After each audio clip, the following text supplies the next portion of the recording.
So next we have Josh Sandy.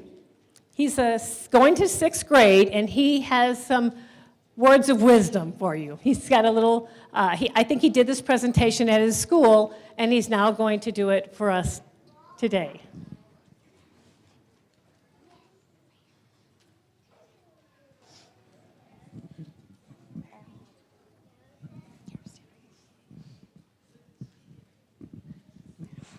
Hi, everybody. This is Josh.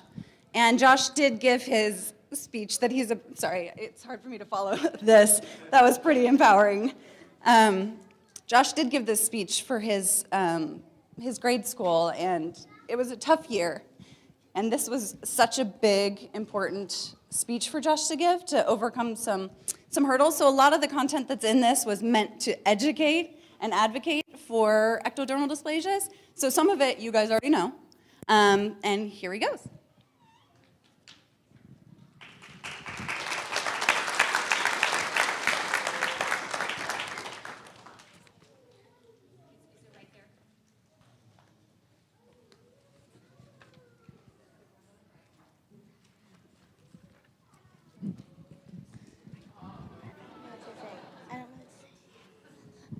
This is me with my friends who all did the speech contest.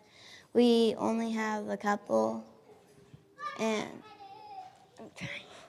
And okay, so I'm starting. Okay.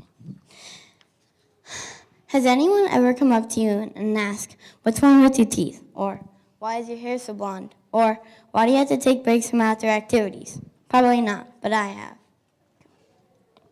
Hi, my name is Joshua Sandy, and I'm going to be talking to you about my life-changing experience. I have a condition called Ectodermal Dysplasia, which you all know, and I'll have it for my whole life. It is not something that can be changed or cured. Having ectodermal dysplasia has made a huge impact on my life since birth, and I've learned to adjust things over the years to help myself. Ectodermal dysplasia has a great Sometimes ectodermal dysplasia has affected me negatively, but oftentimes those negatives turn into positives. I'll be telling you more about that throughout this speech. But first, I'd like to tell you a little bit about ectodermal dysplasia. Ectodermal dysplasia is a rare genetic condition that affects the hair, skin, nails, and teeth. People like me with ectodermal dysplasia have hair, like my hair, and no sweat glands, weaker missing nails, and less teeth bud than the average person. It is estimated that 1 out of 100,000 people have a form of ectodermal dysplasia. But for reference, if you take the population of Danville, which is 42,039, I am the only person with ectodermal dysplasia. Having no sweat glands is the hardest and most dangerous for me and my family.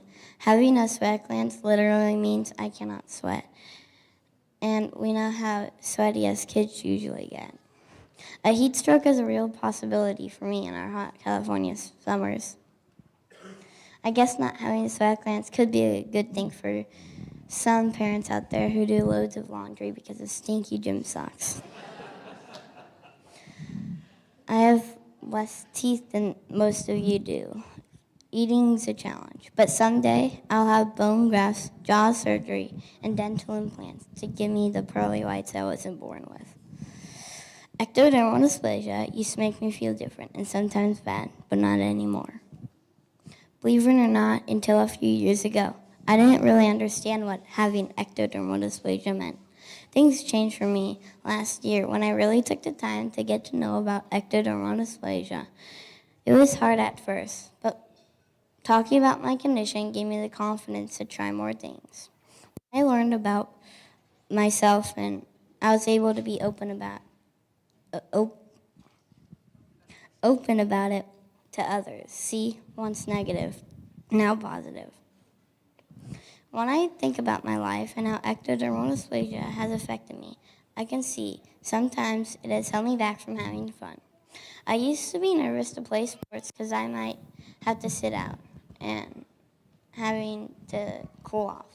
And I didn't want to look bad in front of all my friends. I stopped wanting to play at all and sometimes felt excluded. But once I shared my feelings with my class, they understood immediately, and I felt ready to play again. Thank you, Green Valley friends, especially Mrs. Nelson's 5th grade class, for being so kind and encouraging. We all learned fixed versus growth mindsets on day 1 with Mrs. Nelson.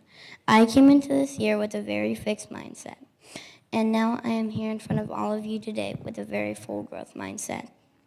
Here's a picture of growth and fixed mindsets. You all should have a growth mindset. I guess having ectodermal dysplasia isn't my life-changing experience, even though it has changed my life. My life-changing experience was when I really decided to stand in front of my 5th grade class and share my feelings with everyone and explain who I am and why my differences really aren't that different. Having ectodermal dysplasia is really one part of me. It is not the whole me. And being different doesn't mean being worse than others. It just means being different is okay. I no longer allow myself to hold me back from life. I think that's the biggest negative turned to a positive, if you ask me. I see the world differently now. I realize that everybody has some kind of difference, even if it's not visible like mine. Now I am teaching more people about ectodermal dysplasia, and a lot of parents with kids just like me are asking for my advice on how to be so confident and brave. I tell them to not hide or be ashamed of their ectodermal dysplasia and have a growth mindset. Because like Dr. Seuss said, why fit in when you're born to stand out?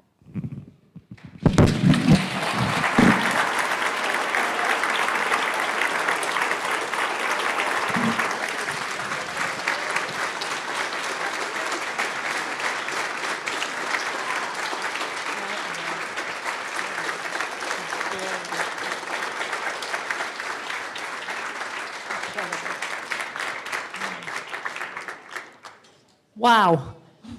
Do we not have a lot to learn from our children or what? I mean, we couldn't have said it any better. It was amazing.